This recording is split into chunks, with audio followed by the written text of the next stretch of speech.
Hello there, and welcome to J Painting. I am JJ, and what do we do on this channel? Well, it's quite straightforward, really. What we do on this channel is we take a topic from the hobby, whether it's a lore, a retrospect of the hobby itself, sometimes it's a book review, sometimes it's a Battle Company challenge, not always, but sometimes. Sometimes it is just a chat about something interesting and hobby related. We take a model from the hobby, we paint it all up, have a chat, and it's all very fun and very interesting, and I hope you guys are entertained. And for today's topic of what is a finished army? We're painting this model here. Now, the thing I'd like to say at this point is anyone who watched my Age of Sigmarch videos will recognise the Chaos Knights. This is, in fact, one of the last ones. And if you guys are interested, I'll post a video, or a picture at least, of the full army, because it's taken me a while to finish this army and Chaos Knights, if any of you guys remember the video from my Age of Sigmarch series, all about that. But anyway, without further ado, let's crack on!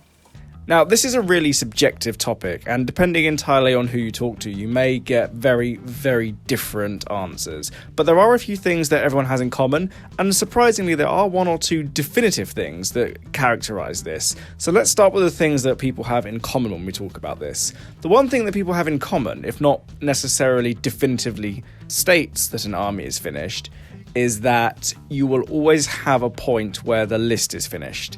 Now, if we look at things from a matched play perspective, in terms of a very organised way of playing your games, and this is both 40k and Age of Sigmar, when you have an army list, and you've painted everything in that army list, that army is done.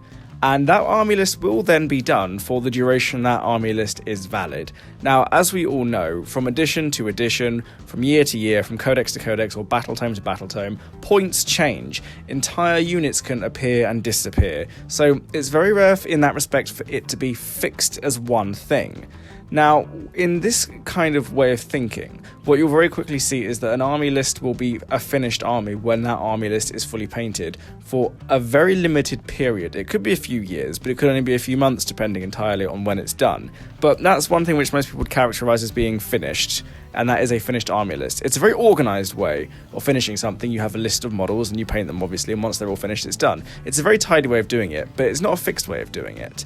Another thing that everyone has in common is when you've painted all the models that you own. The difference between the first model you paint in a certain collection and the last model can sometimes be a gulf in years. The Chaos Knight I am currently painting, in fact, is one of the ones I got in 2019, but in my Age of Sigmar Nurgle army, I got those first models back in 2006, and some of them still have the same paint job from 2006. Most of them don't now, for obvious reasons, but a few of them still do.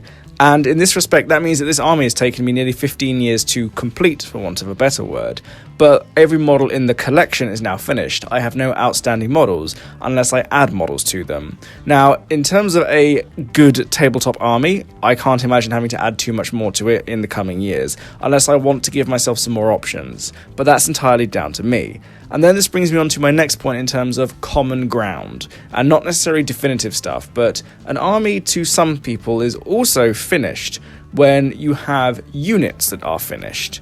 And the interesting thing about this is that doesn't necessarily mean that every model is painted to the exact same standard or even has the exact same colour scheme. What it means is that you have units within the army that you can look at and go, that is a definitively fully painted unit.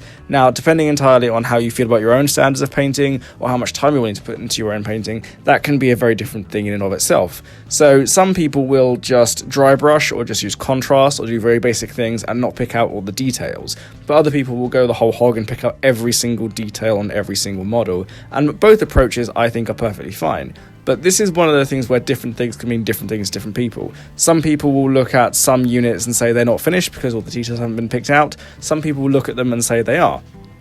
But ultimately, this is also the thing about a finished army being painted as well, is that because people's standards of painting are so different, a finished army to one person may not look like a finished army to somebody else entirely. Now, if I refer us back to our Shelf of Shame video that I did a couple of weeks ago, when I said that people sometimes get a little bit intimidated at the idea of finishing an army, I also think there's something to that as well. And one of the things about the hobby is that when you go back to models and you come back to them and you paint them and you have a large collection that you develop and build up over a few years, one of the more difficult things is to finish it, because sometimes people want to buy more. And having had a conversation with somebody recently, a very interesting point was raised. One of the reasons the Shelf of Shame exists isn't necessarily just a testament of all the models that we are either too lazy to paint in some cases, or I don't think that's remotely true, but some people do. It's not necessarily a case of all the models that we either got scared of from painting or ran out of energy or time to paint. Sometimes it can also be a way of defending ourselves from buying new models. Now, hear me out on this one. Sometimes people leave models unpainted for years at a time, simply because if they don't finish the models, then they don't risk buying more stuff. Now, that may sound a bit strange, but there is a bit of a logic to it, in the sense of when you finish painting all the models in a certain collection, and you feel like painting more, you start looking at what else is out there, you start buying more models, and the cycle continues itself. Now, a good way of not doing that is simply to promise yourself, I won't buy anything else until I finish painting this army, and then you proceed to never fully paint it.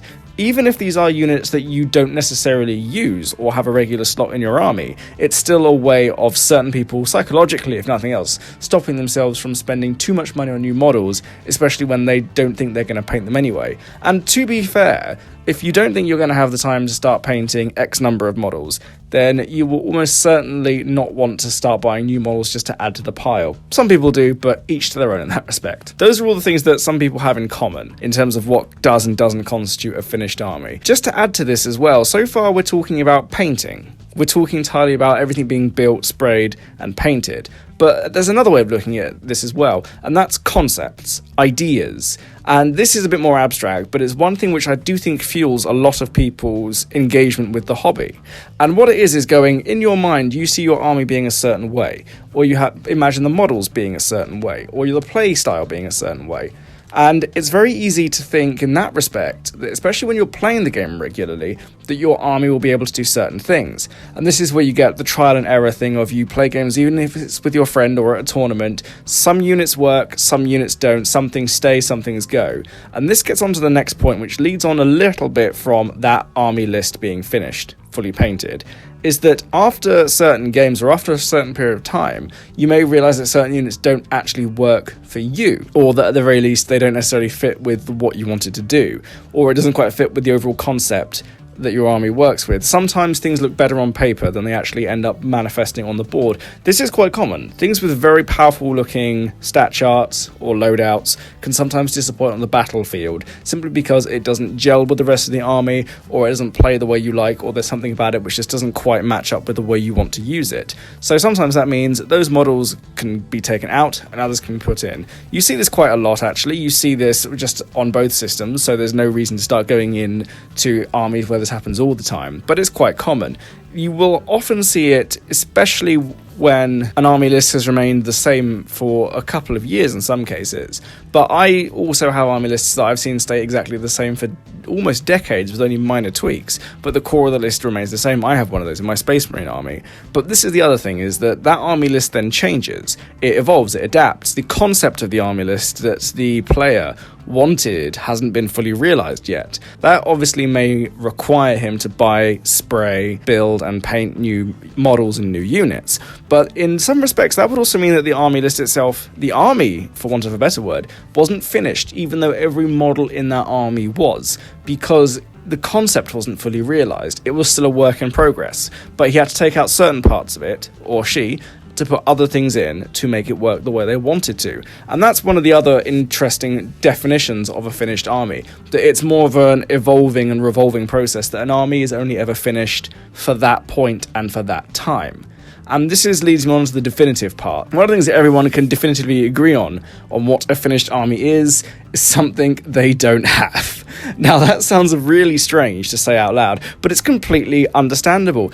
Every single person has an army they haven't finished. They have something which they look at and think it's incomplete. And this one refers me back to my previous point of going, if everyone has an incomplete army, what is a complete army?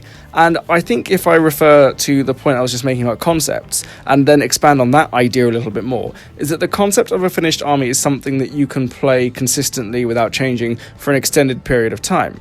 A collection can be finished. all the models you have can be painted to your standards or to someone else's standards, it doesn't really matter, but they can be finished, they can all be painted. But an army list or an overall way of playing will always change because the rules are always evolving, the codexes and the battle tomes are always being adjusted and changed. So in that respect, it will always be different. But to close on this, if we then look at a very narrative way of looking at things, a Space Marine Battle Company, or a Chaos Warband, or a Tyranid Hive Fleet, things that are maybe created by the players, or an Imperial Guard Regiment, for example, or at the very least a platoon or a company, these are all things that people have more control over how many models there are, and they remain fixed.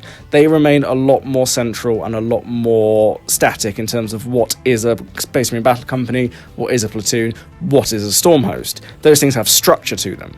And because they have a structure to them that goes beyond the game itself, it means that they will always be the same, irrespective of how the rules change.